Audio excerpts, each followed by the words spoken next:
गुरुर्ब्रह्मा गुरुर्विष्णु गुरुर्देवो महेश्वरः गुरुः साक्षात् परं ब्रह्म तस्मै श्रीगुरवे नमः। नमः शान्ताय दिव्याय सत्यधर्मस्वरूपिणे स्वानन्दामृततृप्ताय श्रीधराय नमो नमः।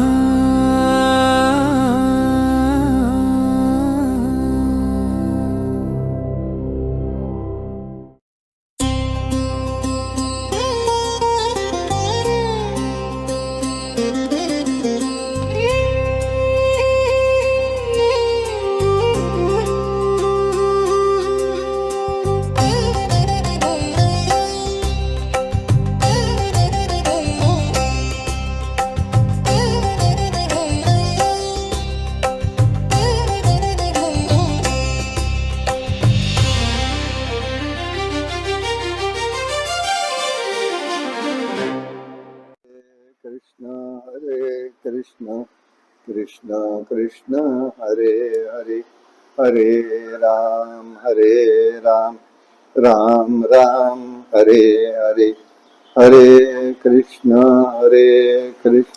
कृष्ण कृष्ण हरे हरे हरे राम राम राम हरे हरे हरे कृष्ण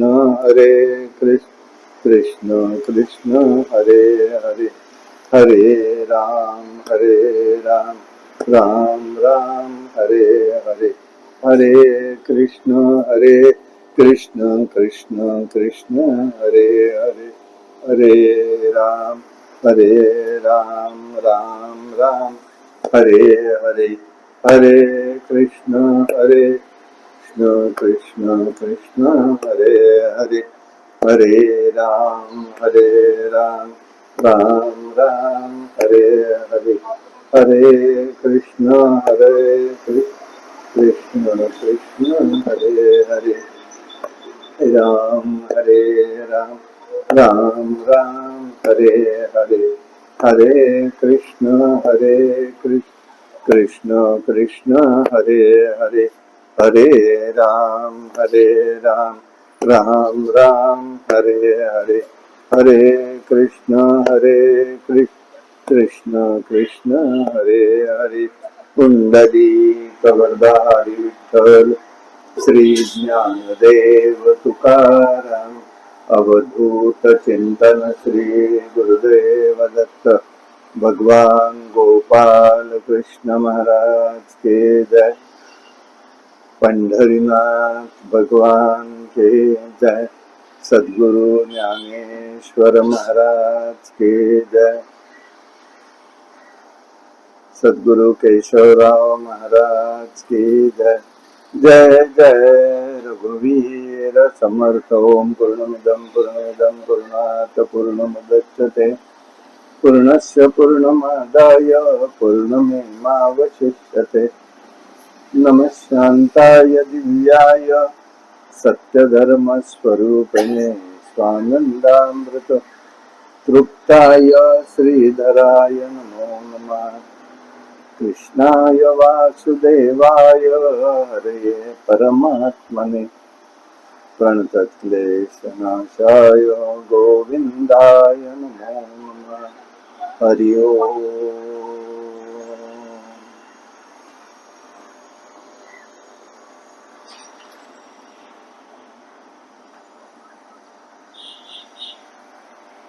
अनन्याश्चिन्तयन्तो मां ये जना पर्युपासते तेषां नित्याभियुक्तानां योगक्षेमं वहाम्यहम्।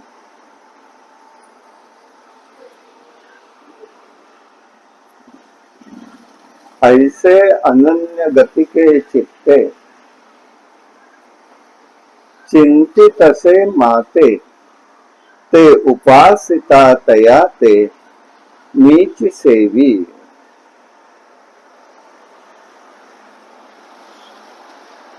केशवराव देशमुख महाराज यांच्या पुण्यतिथी उत्सवाच्या निमित्ताने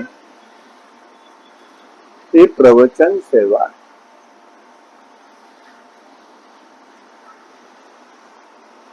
भावार्थ दीपिका ज्ञानेश्वरीतल्या 9व्या अध्यायातील 22व्या श्लोकावरती माऊलींनी जे विवेचन केलंय त्याचं चिंतन आपण करतोय. श्लोक असा आहे, अनन्यास चिंतयन्तो मां ये मां ये जना पर्युपासते तेषां नित्याभियुक्तानां योगक्षेमं वहाम्यहम्.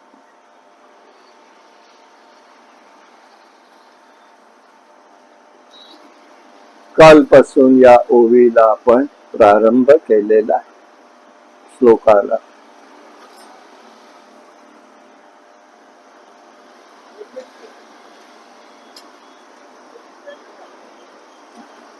या श्लोकामध्ये आपण असं कालपासून बघतोय 3 गोष्टी दिसून येतात. एक म्हणजे अनन्यता, चिंतयाम, आणि असा जो भक्त आहे त्याचा योगक्षेम मी वाहत असतो.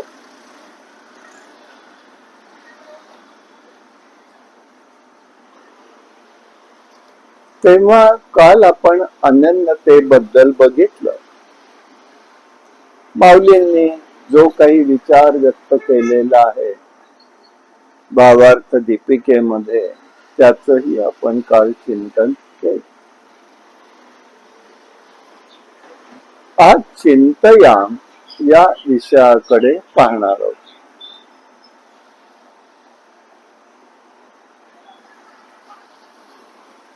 भक्ताच्या विषयी भगवंताबद्दल असलेल्या या 2 गोष्टी फार महत्वाच्या आहेत. अनन्यता आणि चिंतया. अनन्य चिंतन हा एक शब्द म्हणू शकतो,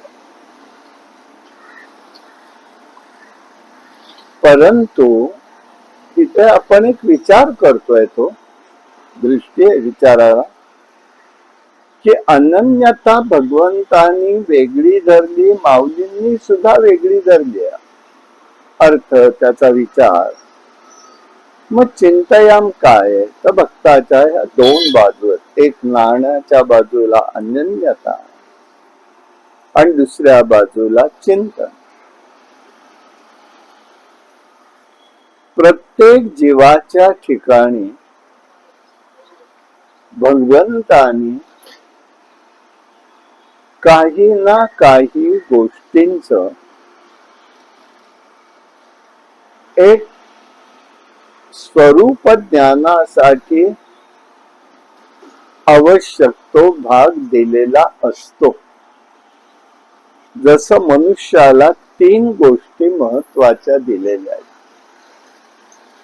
ती उपकरणी आहेत भगवंतांनी दिलेली. खरं म्हणजे कशासाठी आहेत? त्याला जाणून घेण्यासाठी, भगवंताला जाणण्यासाठी आहेत, आपल्यासाठी नाहीये. जेव्हा जीव दृष्टीने तिकडे बघतो तेव्हा मनुष्य हा विषयालोलुप होतो.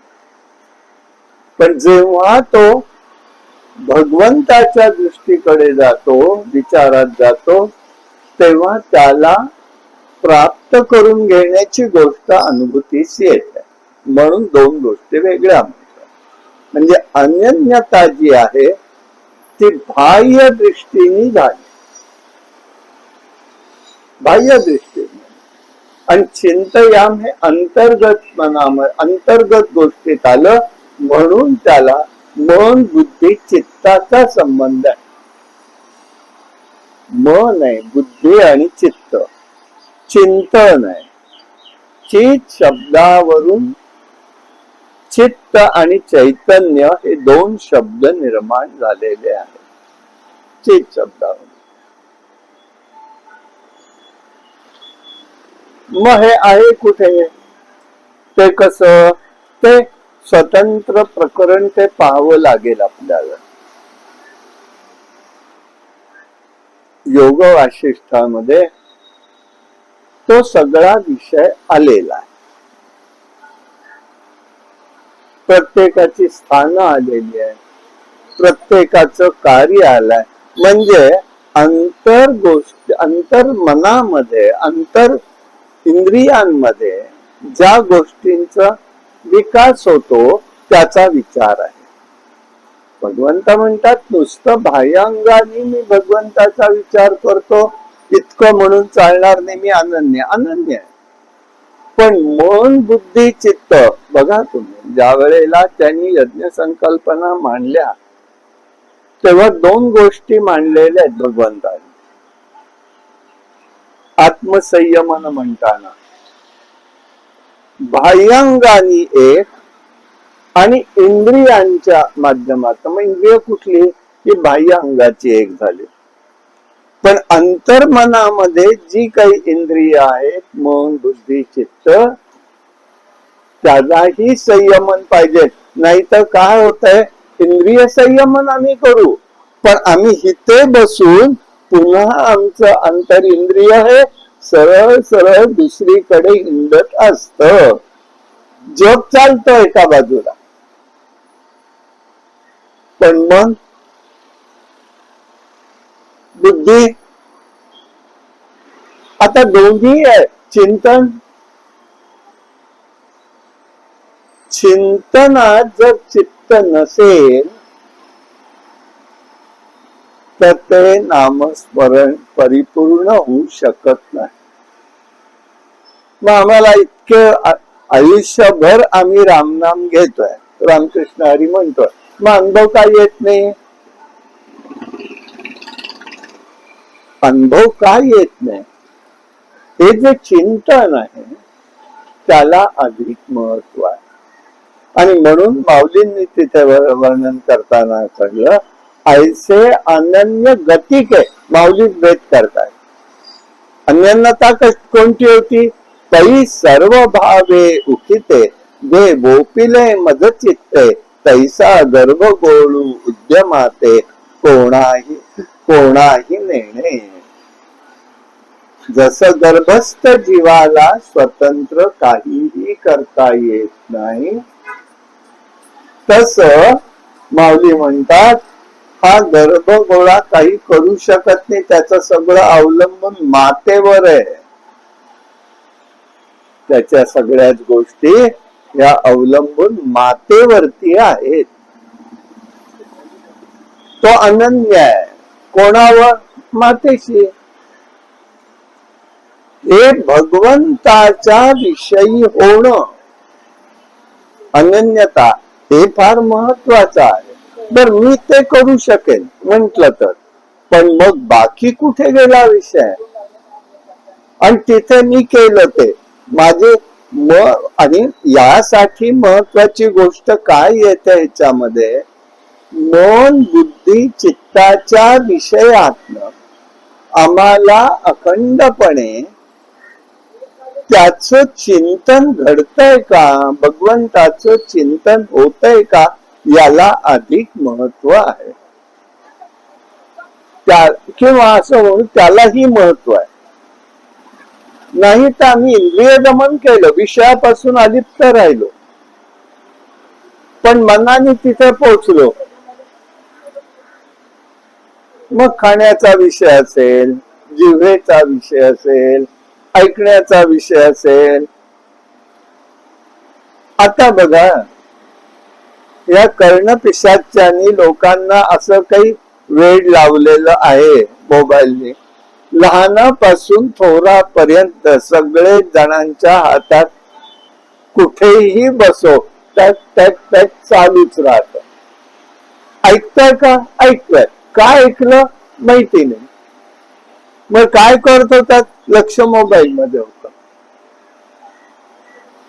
म्हणून दोन्हीकडनं आत्मसंयमानं घडलं पाहिजे, हा महत्वाचा विषय आहे.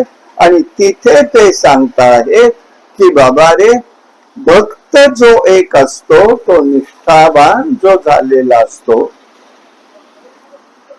तो भगवंताचं गुण प्रभाव तत्व आणि रहस्य हे समजून घेतो. ऐकणं वेगळं, समजणं वेगळं. दोन्ही गोष्टी वेगळ्या आहेत. एकावर नाहीये. ऐकलं समजलं का? म्हणून 3 त्याच्यामध्ये भाग असतात. प्रिस्क्रिप्शन म्हणजे सांगितलंय काय ग्रंथाने, त्याला प्रिस्क्रिप्शन म्हणायचं. संहिता काय म्हणजे? परसेप्शन, मला समजलं काय, ते सगळ्यांना सारखंच समजताच नाही. मग सगळेच विद्यार्थी आता 100% गेले असते. गेले नाही आहेत सगळे. का गेले नाहीत? कारण मला काय समजलं ते प्रत्येकाचं वैयक्तिक आहे आणि त्याला म्हटलेलं परसेप्शन.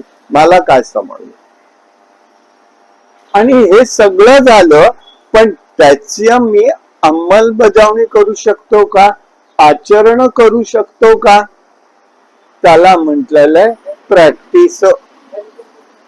प्रॅक्टिस मला काय झाली? मी काय करू शकतो? समजलं, सांगितलं, मला समजलं आणि मी त्याचा अनुकरण केलं किंवा प्रॅक्टिस ठेवलं का, पाहिलं का, याला महत्व आहे.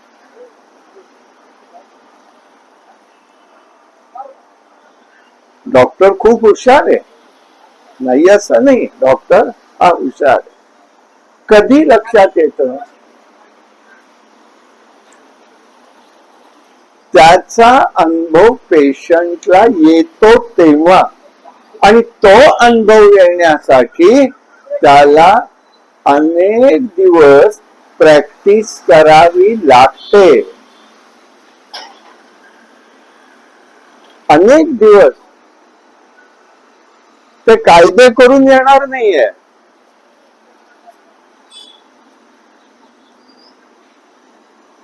परवा आपण केस पाहिली आहे दिनानाथची. मुळात काय आहे याचा विचार कोणी करायलाच तयार नाहीये. मग यात दोषी कोण आहे खरं म्हणजे, याचा विचार व्हायला पाहिजे. तुम्हाला दिलेलं आहे, तुम्हाला डायग्नोसिस सांगितलेलं आहे, तुम्हाला माहिती आहे, आणि तरी सुद्धा आम्हाला ते पसंत नाही म्हणून दुसरीकडे जाता. आम्ही म्हणू तसं पाहिजे. मग ह्याला अनुभवाला काय म्हणणार आम्ही? म्हणून चिंतयाम हा स्वतंत्र विषय भगवंताला व्यक्त करायचा असं वाटतं. म्हणून चालता बोलता उठता बसता झोपताना जागताना एकांतात लोकांतात साधना करताना निष्काम भावाने भगवंताचं चिंतन घडलं पाहिजे. निष्काम भावना.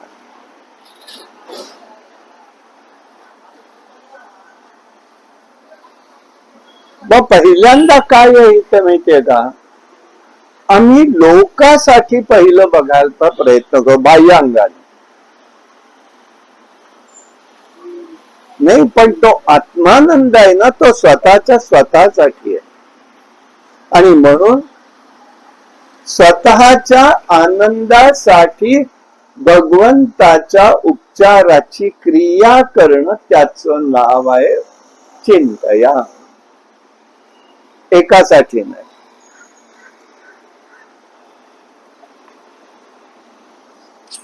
बघा, आनंदाश्रमामध्ये जुनी गोष्ट आहे.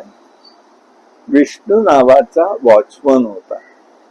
त्याचे वडील होते उमाजी, त्यांचे वडील होते. पण आता विष्णूला अपत्य नव्हतं, दोघच जण होते.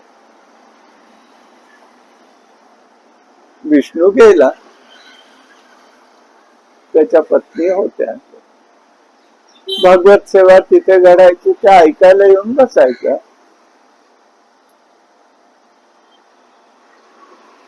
एकट्याच देवाची सेवा करायची, तुमचे प्रवचन ऐकायची, कीर्तनाला येऊन बसायच्या. काय त्यांना समजलं भागवतात मला माहिती नाही, पण त्यांनी पांडुरंगाचा फोटो, कृष्णाचा फोटो असं दोन्ही ठेवून दिले स्वतःजवळ.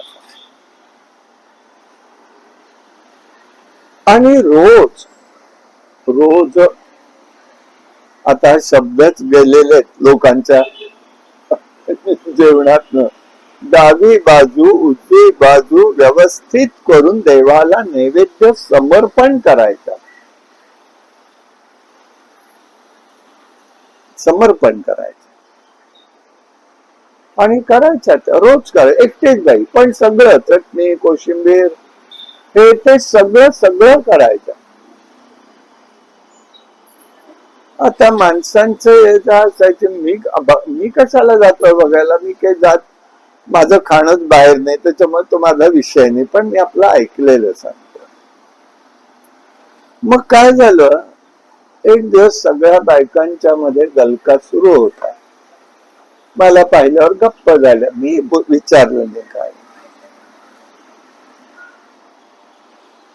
त्यातली एक जण आली मध्यंतराला, म्हणाली काय बायकात नुसत्यात बडबड करतात त्या विष्णूच्या बायकोबद्दल. भागवताला बसायचं आणि या बडबडी करतात. अरे छान. म्हणलं झालं काय मग, कशासाठी आहे, का तिचं काही चुकलं का, ती काही बोलली का? नाही म्हणाले, ती काहीच बोलली नाही. मग म्हटलं झालं काय, एकटीच बाई आणि सगळा स्वयंपाक करते, याचं दुःख इतरांना. आता याला काय करावं, काही गरज आहे का? नाही ते. आणि सगळं झालं, म्हणजे भागवत झाला, समाप्ती झाली. आणि मग एक दिवस त्या आल्या माझ्याकडे, त्याहूनच आल्या. म्हणजे तो माझ्यात फार मोठं एक मी परिवर्तन झालं असं मला वाटतं. म्हटलं काय झालं, तर काही नाही म्हणाल्या.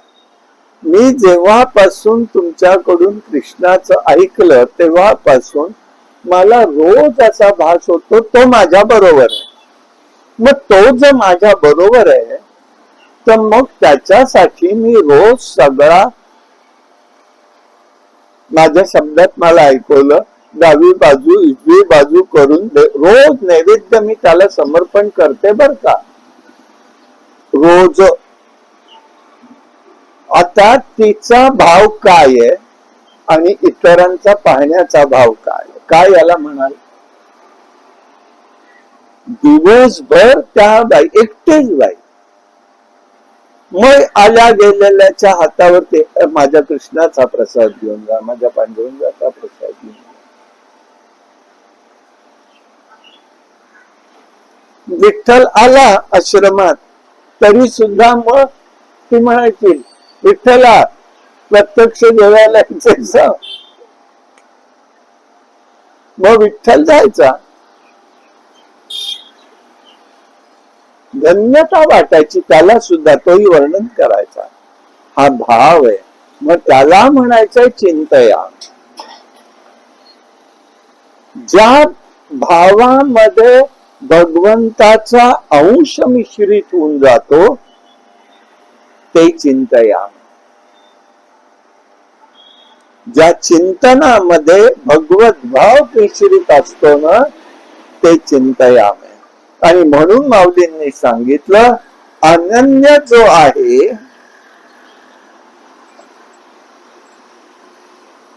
त्याच्या ठिकाणी जीव भाव मन बुद्धी अहंकार अहंता ममता देहावरच प्रेम मी माझं सगळं संपून जात आणि केवळ भगवंत आणि त्याचं प्रेमच राहत. म्हणून भगवंताशी नातं जोडून करायचं आहे. यासाठी माऊली म्हणतात, मजवर प्रेमानेच ते जिवंत राहिलेले असतात. मजवरच्या प्रेमाने ते जिवंत राहिलेले असतात. ऐसे अनन्य गतिके तैसे मी वाचूनी ना काही, अनिक गोवटे नाही मजही नाम पायी जिणिया. माझ्या नावाचं ते जिवंतच राहू शकत नाही. असं जे आहे ते चिताला म्हटलं चिंतन, त्याला म्हणायचं चिंतन. तुकाराम महाराजांचं उदाहरण दिलं जातं. अखंड चिंतन भगवंताचं चाललेलं आहे. मेवणा जेवायला येतोय, श्रीमंत घरचा आहे, पालखी विठोबापाशी त्यांचं माहेर आहे. तुकारामांचं सासूवाड म्हणजे मणियारांचं जे घर आत्ताच आहे ते तुकारामांच्या सासूवाडच आहे.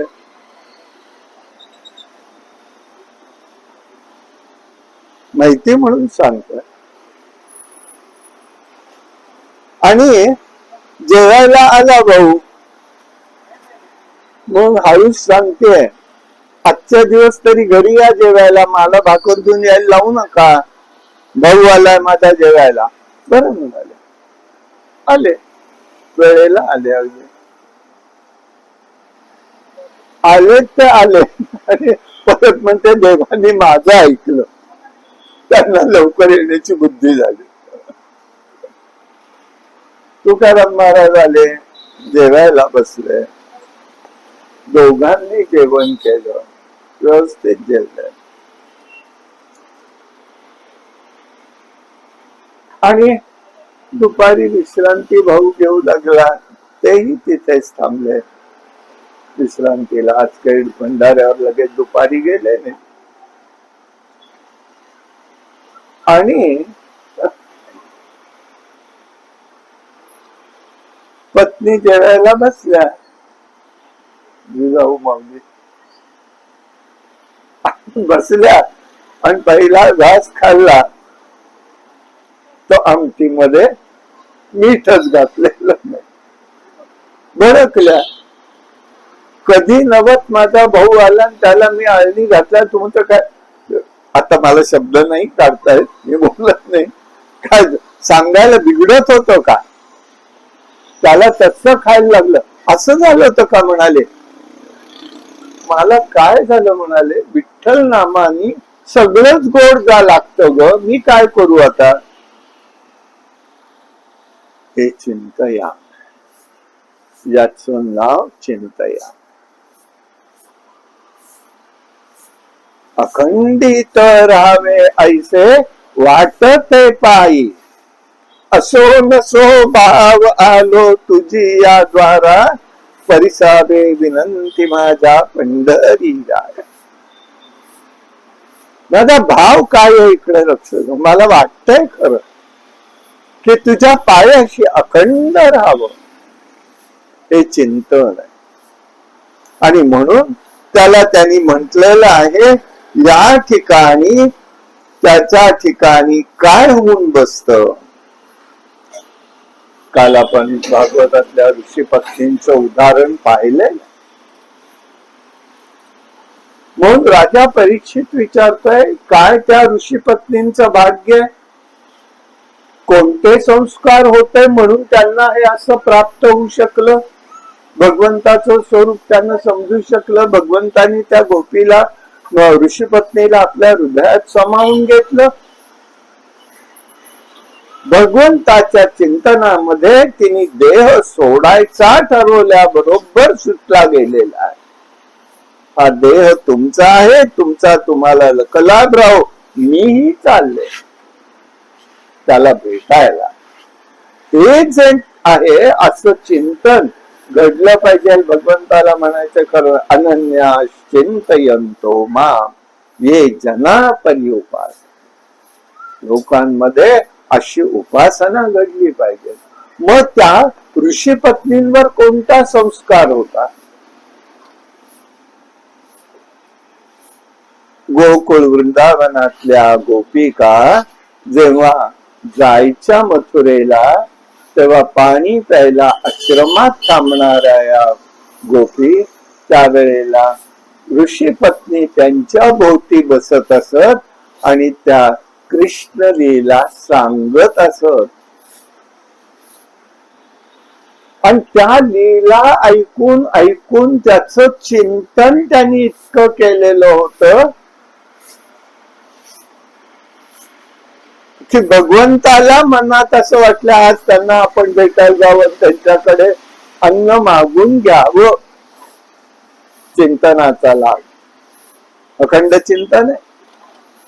काय मिळालं? देव आले घरी, भगवंत घरी आलेला आहे, आश्रमात आलेला आहे. म्हणून माऊली वर्णन करतात, दुडीवरी दुडी गवळणी गवळण घोरस म्हणो विसरली, गोविंदू घ्या कोणी दामोदरू घ्या रे.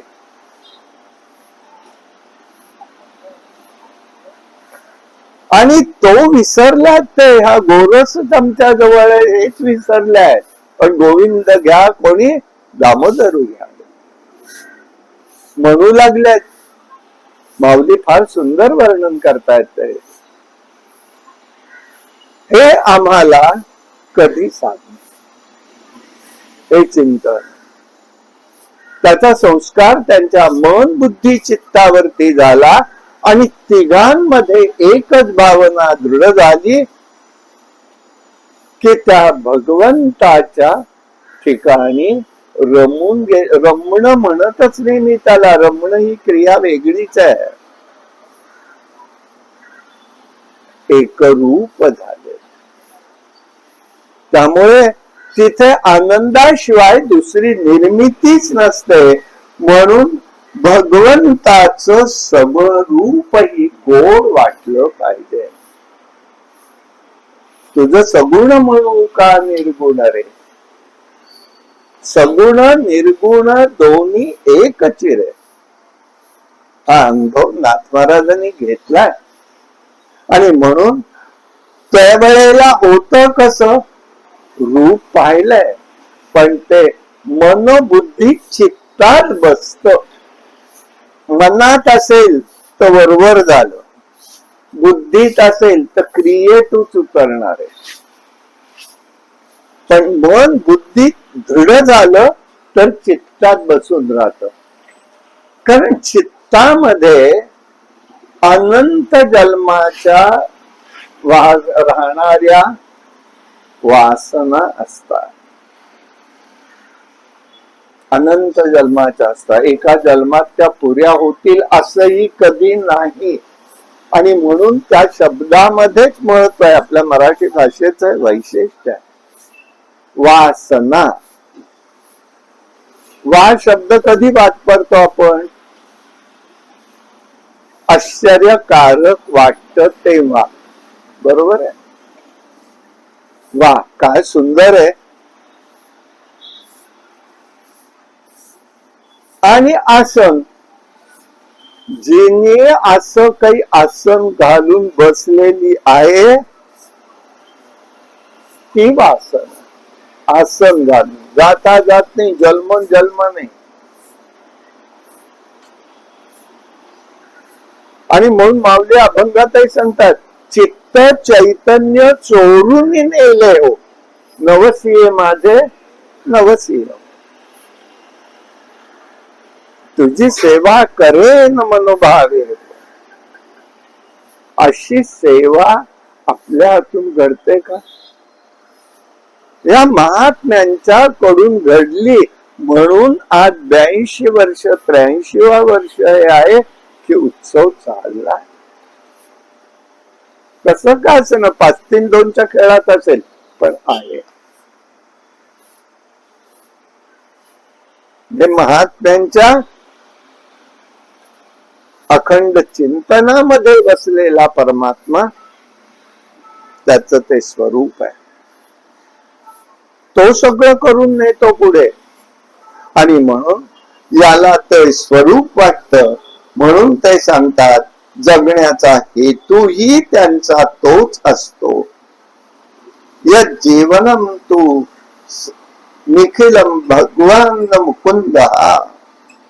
भक्ताचं जीवन म्हणजे देह, दहेंद्रिय, गुण, कर्म, पंचप्राण, मन, बुद्धी याचा जो व्यापार आहे तो फक्त भगवंताचाच असतो. जे काही असतं ते सगळं भगवंताचं असतं. म्हणून महाराज तुकाराम सांगतात विषय एक तो त्याचा झाला नारायण. त्यांचा विषयच हे नारायण स्वरूप होऊन जात. त्यांना वेगळं काही करायची आवश्यकताच वाटत नाही. वेगळं त्यांच्या मनामध्ये सुद्धा येत नाही. हे त्याच्यातलं महत्वाचं भाग आहे. हे त्याच्यातलं मनातलं महत्वाचा भाग आहे तो. आणि यासाठी आपल्याला तो विषय पाहायचा आहे. भगवंत कसं म्हणतात आणि त्यासाठी तो जिवंत असतो. म्हणून आपल्या जनाबाईची गोष्ट सगळ्यांना माहिती आहे. कसं चिंतनाचा विषय घडतो.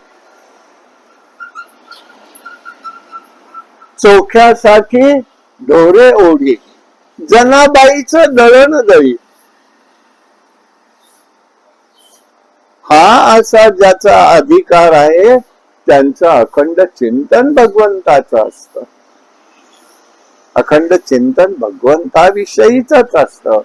मग त्यांचं कर्म आठवतील, त्यांचे गुण आठवतील, त्यांचा प्रभाव आठवतील, त्याचा गुणानुवाद करतील.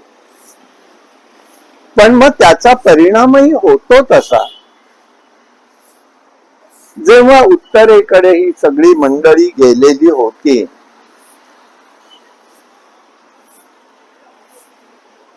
तेव्हा अनेक संतांच्या भेटी झाल्या तीर्थावळीचे. तिथे म्हटलं जातं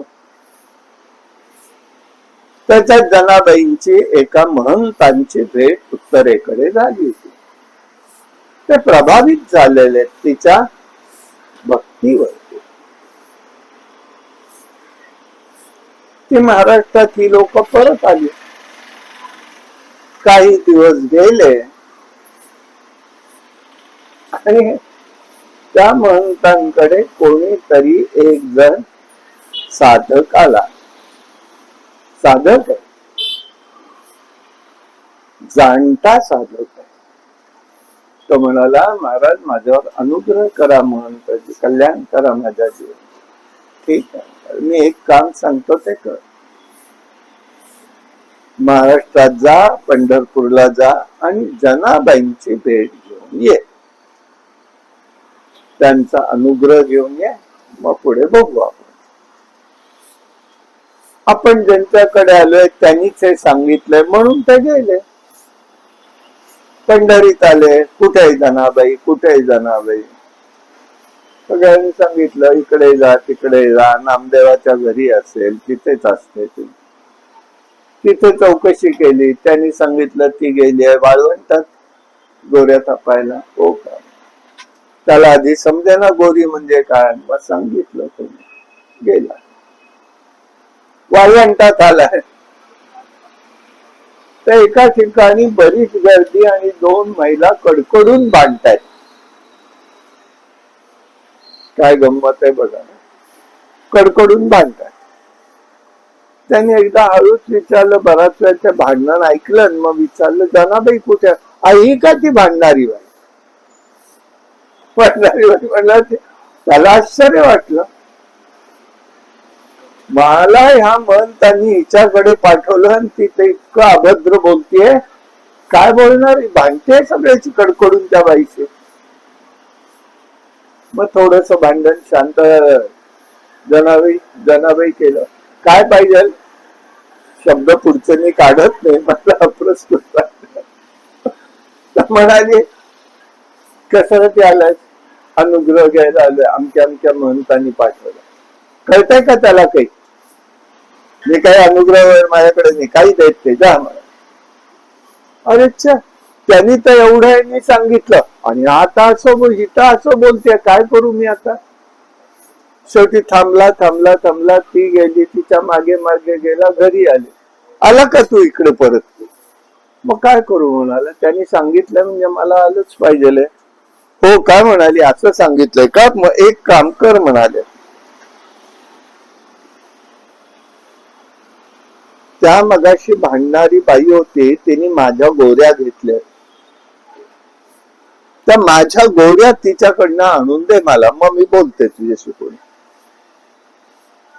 आता विचारात पडला, गोरी सगळ्याची सारखी, शेणाची गोरी, तिच्या हिच्या हिताच्या, मग त्यात मी हिची गोरी कशी आणायची.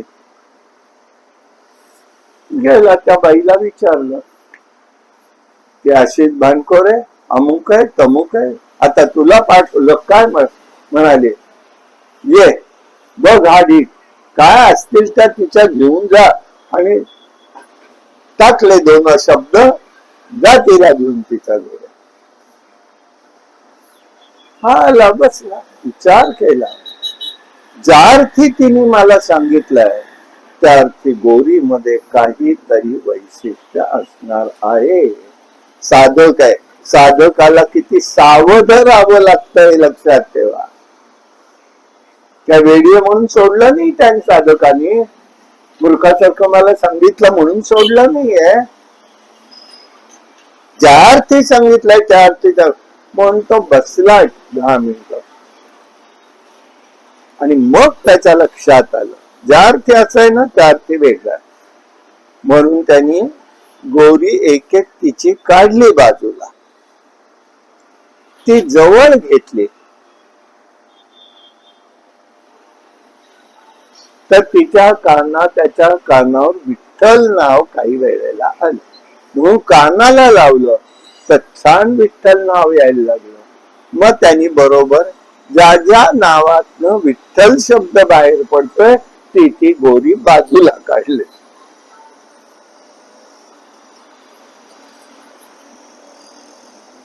आणि त्या बाईला सांगितलं, बाई या तुझ्या गोऱ्या इथं ठेवल्या, तिच्या गोऱ्या घेऊन जातोय, कळल्या तुला.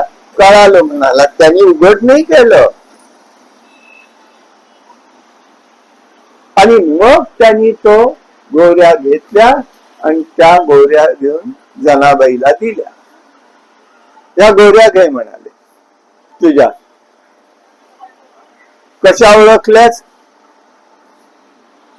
त्याच्यातनं विठ्ठल नाव येत आहे, तुझा अधिकार आहे म्हणाले. मग त्याच्यावर अनुग्रह केलेला आणि मग तो परत गेलाय तिकडे, तो शेवटी महंत झालेला.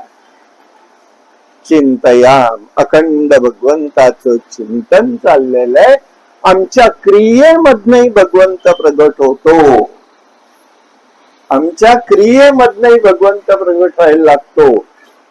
म्हणून भगवंत म्हणतात अनन्यश्चिंतयन्तो माम, अन्यन्नताहि बहिरंगानी आणि चिंतयम अंतरंगानी, दोन्हीची एकरूपता हवी आहे. आणि यासाठी हे सगळं त्याच्यासाठी तो करत असतो. आणि मग त्याच्या ठिकाणी मी त्याची भक्ताची मी सेवाही करतो. भगवंत माऊली म्हणतात ते एकवटून ते क्षणी अनुसरले गा माझ्या वाणी, तेने तेव्हाची तयाची चिंतावणी मजसी पडली. असा जो भक्त चिंतन करतो त्याची चिंता मलाही वाटते. मी अखंडपणे त्याच बघत असतो आणि त्याच्या ठिकाणी पाहत असतो आणि त्याची मी सेवाही करत असतो.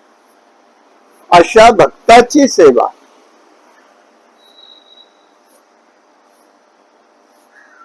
ही घटना, ह्या गोष्टी हा ज्याचा त्यालाच अनुभव घ्यावा लागतो. पण ज्याला अनुभव घ्यायचा आहे त्यांनी ह्या अशा गोष्टींचा अनुभव येणाऱ्या साधकांच्या बरोबर राहिला तर तो अनुभव त्यांना सुद्धा येऊ शकतो. हाही भाग आहे त्याच्यातला. ती कधी होते? अनन्यता, अनन्य चिंता. आणि ही अनन्य चिंता जी आहे ती अशी आहे. चिंता सहज गंमत म्हणून सांगतो. आमचा सर्वेश मोठा मुलगा मेडिकलला होता, जायचं होतं, म्हणजे 12वी झाला, 94% मार्क, पण प्रवेश मिळायला पाहिजे तिथे नाही. आता काय करायचं? काय प्रश्न वेगवेगळे यायला लागले. त्या राऊंड होत्या, त्याच्यात मायनस सिस्टीम होती. परीक्षेला सीईटीला पहिले 2 वर्ष मायनस सिस्टीम होती आणि त्या ह्याच्यात हाच सापडला. आणि मला माहितीचे लोक परिचय असल्यामुळे सांगितलं की बाबा तुम्ही शेवटपर्यंत मिळेपर्यंत आपल्याला तिथे राऊंडला येत जायचं दर महिन्याला. 15 जेव्हा राऊंड असेल तेव्हा. तो सेंट विन्सेंट मध्ये चर्च घेतला मुंबईला. मग दरवेळेला मीच जायचो. दोघं कुठे जाणार? आणि नाही तर त्याला तो एकटा जाऊ शकत नव्हता, एकटाच होता, म्हणजे लहान होता त्या मनाने. आता एकदा तयारी अशी आली शेवटचाच राऊंड की गाणगापूरची पूजा, तर वैकुंठ चतुर्दशीची आमची पूजा. आणि त्या दुसऱ्याच दिवशी राऊंडची तारीख आणि शेवटचा राऊंड. आता जाणार कुठे आधी? बरं, शिथून तिथे पोचायचं कसं? सगळंच अजांत्रिक. बरं, आम्हाला काहीच माहिती नाही. मुंबईची तशी नाही. आता जेव्हा जायचो तेव्हा सिंहगडनी जायचं, चर्चगेटला उतरायचं, तिथून तिथे जायचो, पुन्हा यायचं. 1, 1.5, 2ची गाडी जी मिळेल त्यांनी पुण्याला परत. जातोय कशाला येतो काहीच माहिती नाही. आणि एक नाही, लहानपणापासून ऐकलेलं मुंबईची लोक लबाड असतात, म्हणजे भीती मनामध्ये. पण नातेवाईक कोणी नाही, त्याच्यामुळे आम्ही आपलं घाबरून जायचो आणि घाबरत परत यायचो. आता पूजेचं जावं का राऊंडला जावं? आता नाही राऊंडला जायचं त्याच्या आयुष्याचा प्रश्न, आणि नाही जावं तर आपल्या पूजेतलं अंतर. हे कसं करायचं? शेवटी निर्णय केला, सर्वेच तू आणि मी दोघही आपण पूजेला जाऊ. जाऊ, बघू पुढे काय मार्ग मिळतोय तो. आणि आम्ही आपले गेलो. जाण्यापूर्वी फोनाफोनी, तेव्हा मोबाईल नव्हते, पण फोनावरती बोलणं केलं होतं. मग तिथे गुरुजी म्हणाले काळजी करू नका, बघू आम्ही काहीतरी, तुमचं स्वामी करतील प्रयत्न, या तुम्ही आधी पूजेला या, पूजा तुमची टाळू नका. बरं. मग गेल्या विचारलं, बाबा उद्याला मुंबईची व्यवस्था काय केली? लगेच ते बसले, ते काय कॉम्प्युटरवर पाहिलं, झाली म्हणेल 2 तिकिटाची व्यवस्था. ही काय भानगड? म्हटलं अहो आहे आता सोय अशी आहे. त्यामुळे गुलबर्गा ते चर्चगेट असं त्यांनी मला तिकीट रिझर्व करून दिलं. आणि बसा तुम्ही म्हणाला गाणगापूरला, पण गुलबर्ग्यापासून तर कोटा होता शिल्लक. 4ला गाडी आहे. बरं म्हटलं. मग आवरून कारण 3 दिवसाचा आमचा कार्यक्रम. मग आता इलाज नाही. गुरुजी म्हटलं पुढलं तुम्ही करा, आम्ही जातो. मग सगळं तिथलं आवरलं, पूजा आवरल्या, नैवेद्य आवरलं, काय देणं घेणं करायचं ते आवरलं. जो लगेचच्या लगेच प्रसाद घेऊन आम्ही परत स्टेशनवर आलो. दोघही गाडीत बसलो. पुणे येईपर्यंत वाटलं नाही, रात्री 12ला पुण्यात झाली गाडी रिकामी. दोघे समोरच्या बर्थ वरती. तेवढ्यात पुण्यामध्ये एक माणूस वर आला. तो आमच्या इथे वर त्याचा बर्थ होता, तो गेला वर, बोलला नाही काही नाही. आणि आपली दोघांचा विचार सुरू, कार्य सर्व्हिस काय करणार आता. आपण गेलो, थांबायचं कुठे, बसायचं कुठे, कोणी फसवलं तर काय करायचं. आम्हाला लॉज आणि याची माहिती नाही, त्यामुळे आम्ही त्या भानगडीत नाही.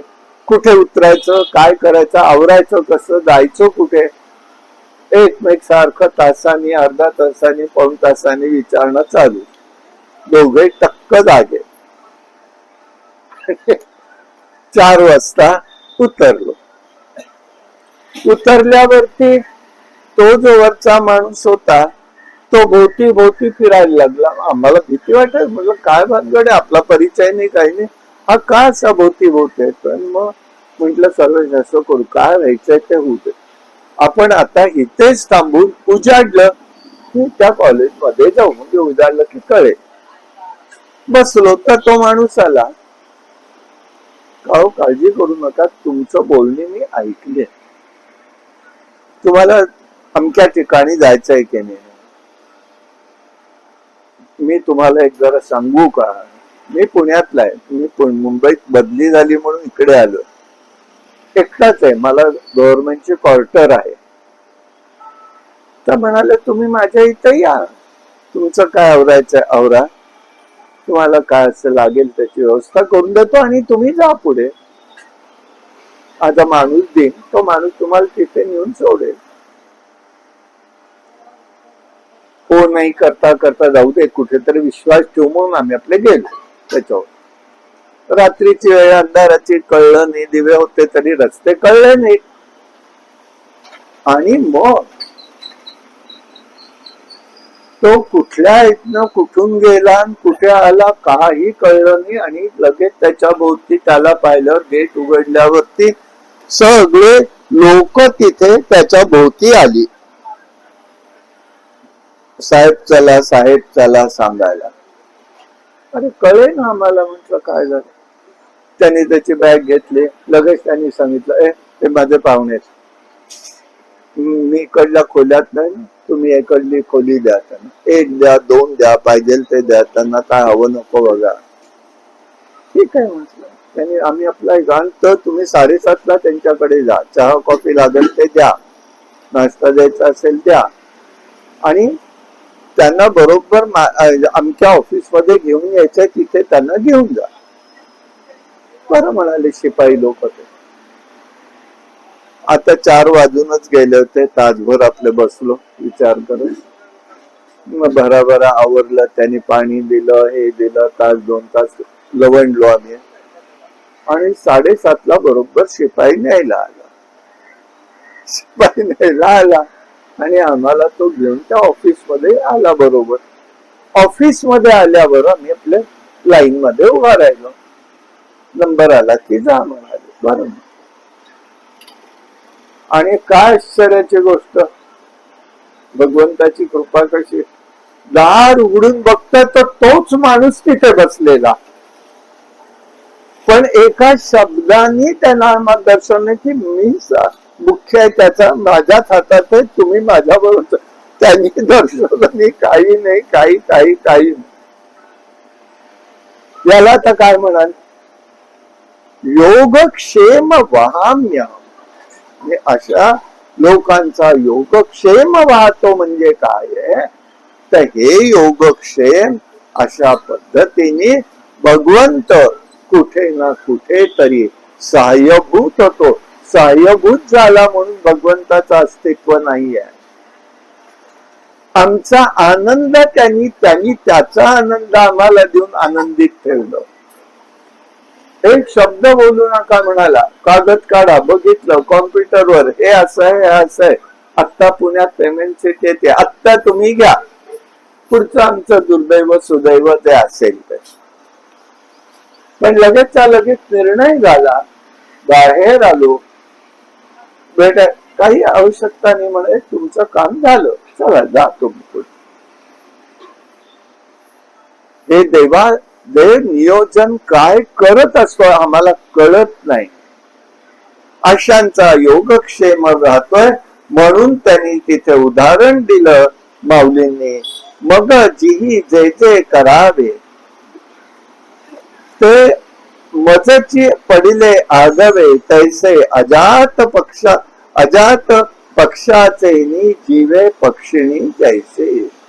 माऊली म्हणतात, बाबा रे, पंख न फुटलेले पक्षाचे पिलू असते तसं पक्षिणीवर अवलंबून असतं.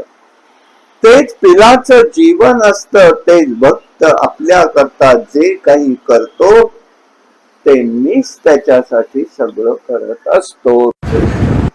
दोन्ही बाजू. भुकेलिया बाळ अतिशोक करी. तुकाराम महाराज सांगतात, यादसाठी केला होता अट्टास, शेवटचा दिस गोड व्हावा. आता निश्चिंतीने पाविलो विसावा. ही अनुभूती घ्यायला ज्याची त्यालाच पाहिजे ना. विसाव्याला मी चाललोय, विसाव्याला आहे.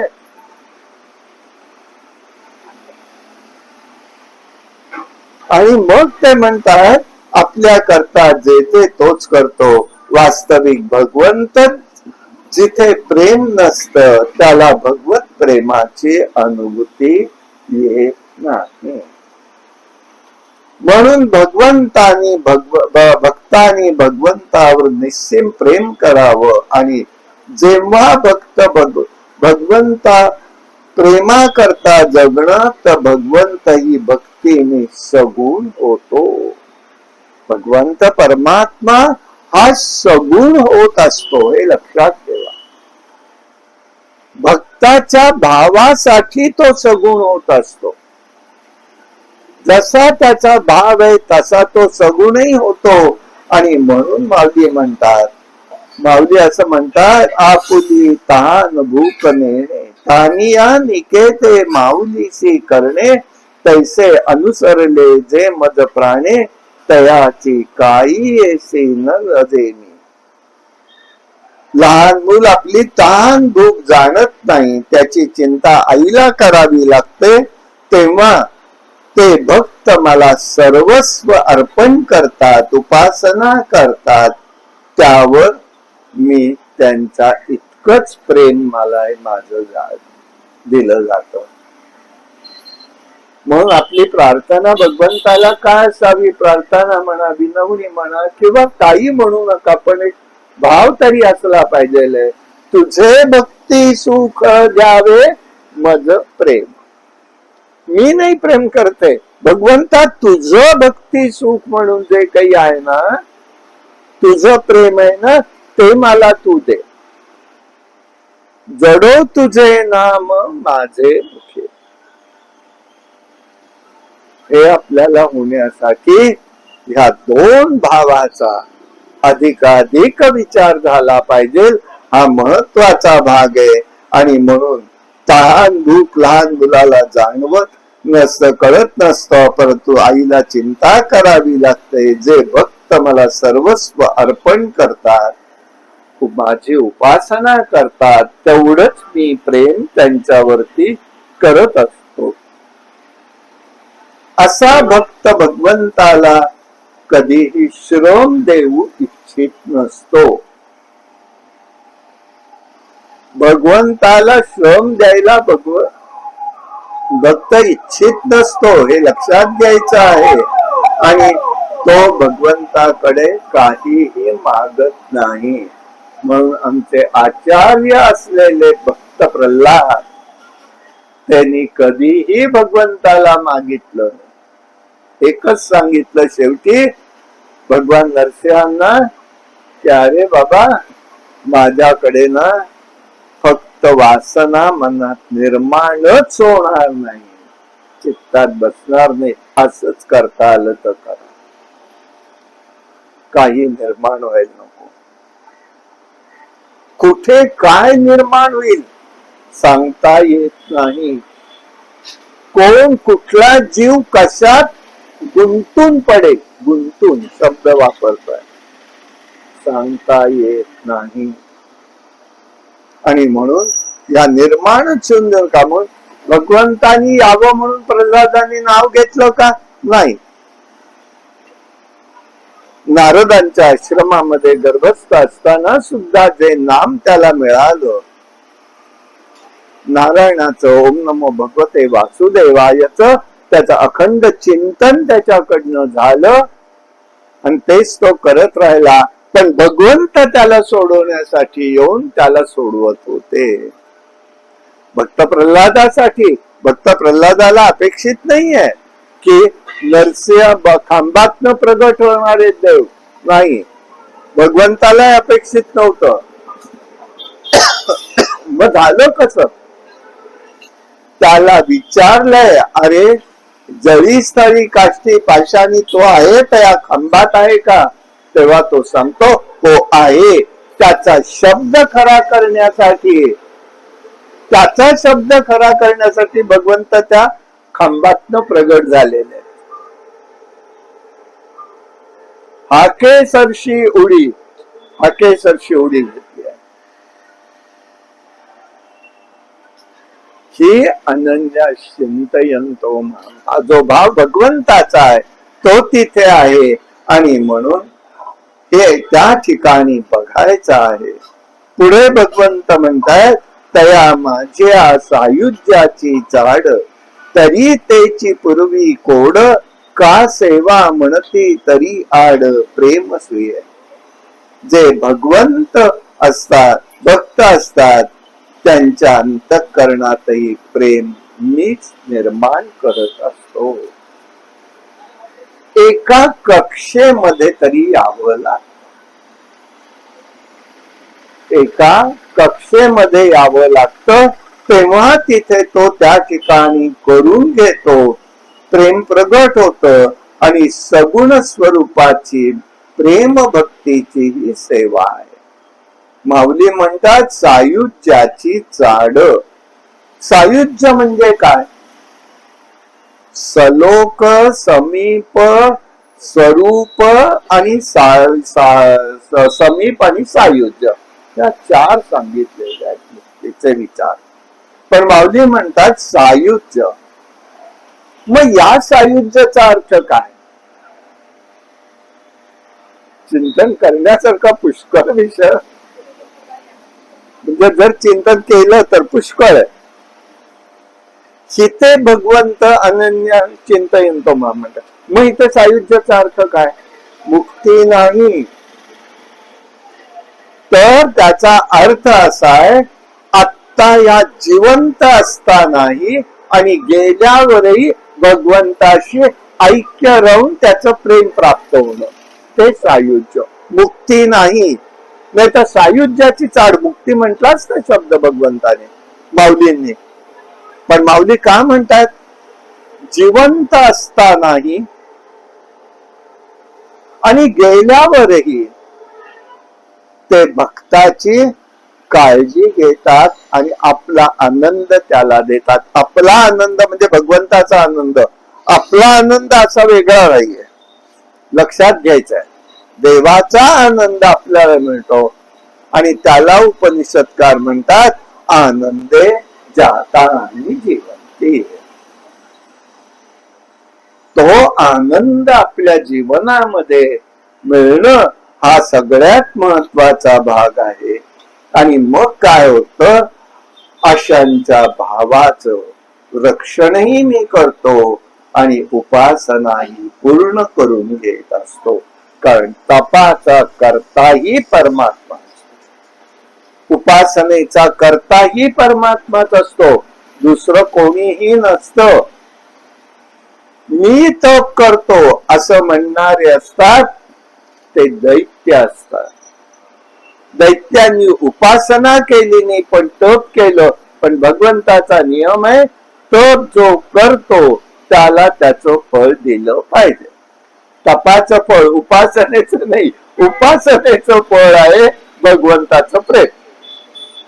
आणि या प्रेमासाठी आपलं साधकाचं जीवन, साधकाचे उपासना, साधकाचं कार्य त्या दृष्टीने राहायला पाहिजे.